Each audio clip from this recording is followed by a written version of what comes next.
Alright, so we got a lot of restock just happened, and we got lucky that we have a couple pairs that went in on our shock drop reservation, and also a restock Nike and sneakers app.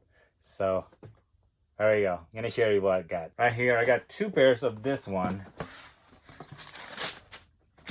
Pair of Jordan 1 mid grade school of black hyper royal, and I was aiming for the 6.5 on this particular size, especially on grade school. I already got a lot of stock of the men's size, and that's why diversifying. Is that what the word? Is that the word?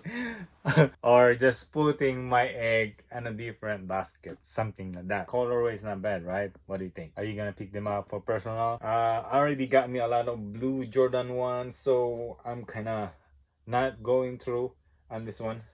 So more on the men's that I got is for just for resale. And now I'm aiming for the grade school. So what do you think? Leave a comment down below. Two pairs on this one, shock drop on the sneakers app. Another thing that happened, I was working.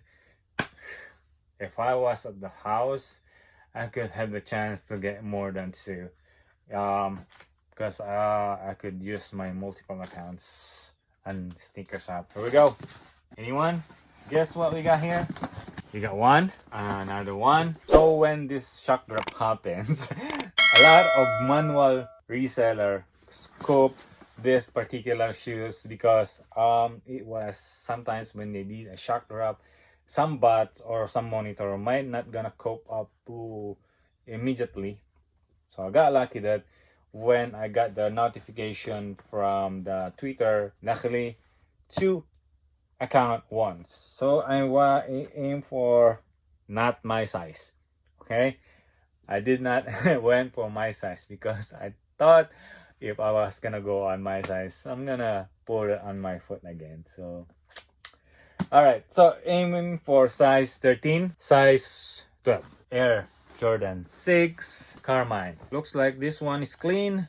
No some kind of red-ish thing going on. I'm not really sure the market value right now. The main thing I did on the first drop is I just took my money like 40, 45, and then reinvest again. So since these are restock, I might gonna hold it for a while, maybe 3 to 6 months, hold them. I think I wanted a return of $100 on this one, especially they are a classic colorway. Since these are the bigger sizes and mostly people on this particular sizes want this one, so we're just gonna wait out, invest it in this one since we got them a couple months after the release and we got them for the retail. So what do you think on this restock from the Nike.com? Hope you like this video, and if you learned something on the sneakers app, and we'll make a more tips and tricks video in the future. So with that said, leave a like, comment down below, subscribe if you haven't. I'll see you in the next one. Peace. Mag-ingat po ka. Bye-bye.